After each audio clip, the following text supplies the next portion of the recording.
നമ്മളിനി പോകുന്നത് വയനാട്ടിലേക്കാണ്. സുർജിത്ത് അയ്യപ്പത്ത് ചേരുന്നുണ്ട് വയനാട്ടിൽ നിന്ന് കൂടുതൽ വിവരങ്ങളുമായി. സുർജിത്ത് എടുത്തിട്ടുണ്ടോ എന്നുള്ള ചോദ്യം ഞാൻ ആവർത്തിക്കുന്നില്ല, അതുണ്ടെങ്കിൽ പറയാം.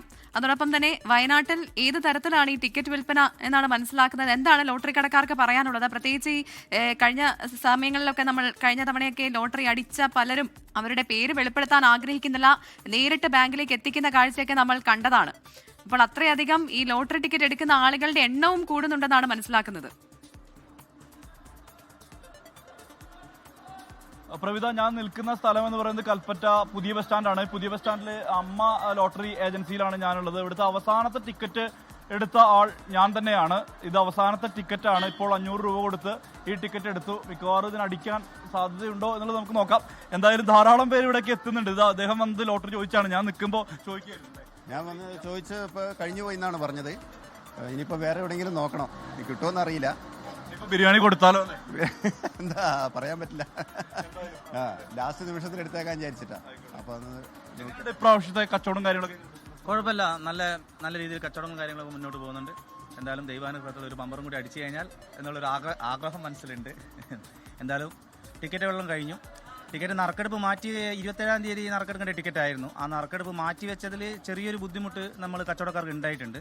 ആ ബുദ്ധിമുട്ട് എന്ന് പറഞ്ഞാൽ ജനങ്ങൾക്ക് ഒരു ആകാംക്ഷ, ഒരു ഭയം പോലെ ആയിപ്പോയി.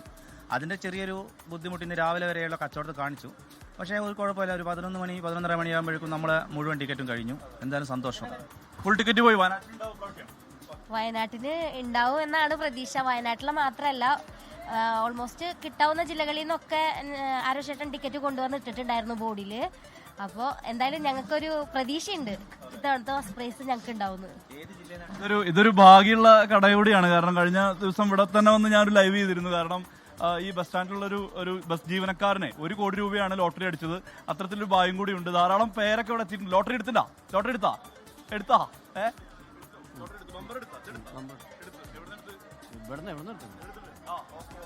ലോട്ടറി എടുത്താ? വിൽപ്പനക്കാരനാ. ഓ, കച്ചവടം കുഴപ്പമില്ല. ഫസ്റ്റ് പ്രൈസ് 7 ലക്ഷം അടിച്ചാ? വിൽപ്പന കുഴപ്പമില്ല, നല്ല കച്ചവടം, ഉഷാറാണ്. ഓ, ഇപ്പൊ ചോദിച്ചു കുറെ ആൾക്കാർ വന്നപ്പോ ടിക്കറ്റ് കഴിഞ്ഞു പോയി, മൊത്തം തീർന്നു പോയി. ടിക്കറ്റൊക്കെ മൊത്തം തീർന്നു പോയി. മിക്കവാറും ഈ നമ്പർ മറക്കണ്ട പ്രവിത.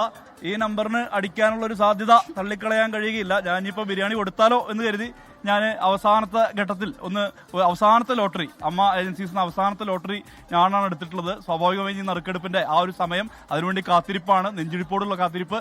ഇത് അടിച്ചിട്ട് വേണം ഒരു ലോക പര്യടനം നടത്താൻ എന്നുള്ളതാണ് എന്റെ ഒരു പ്രതീക്ഷ. അതാണ്. സുർജിത്തിന്റേത് മാത്രമല്ല, ഇവിടെ നമ്മുടെ ന്യൂസ് ഡെസ്കിൽ തന്നെ ഒരുപാട് പേര് അത്തരത്തിലുള്ള പ്രതീക്ഷയുമായിട്ട് ഇരിപ്പുണ്ട്. ലോകത്തെവിടെയായാലും ഏത് സമയത്തും 24 വാർത്തകളും ഓഗ്മെന്റഡ് റിയാലിറ്റി പാക്കേജുകളും എക്സ്പ്ലെയിനറുകളും വിശദമായി കാണാൻ ഞങ്ങളുടെ യൂട്യൂബ് ചാനൽ നിങ്ങൾക്ക് സബ്സ്ക്രൈബ് ചെയ്യാം.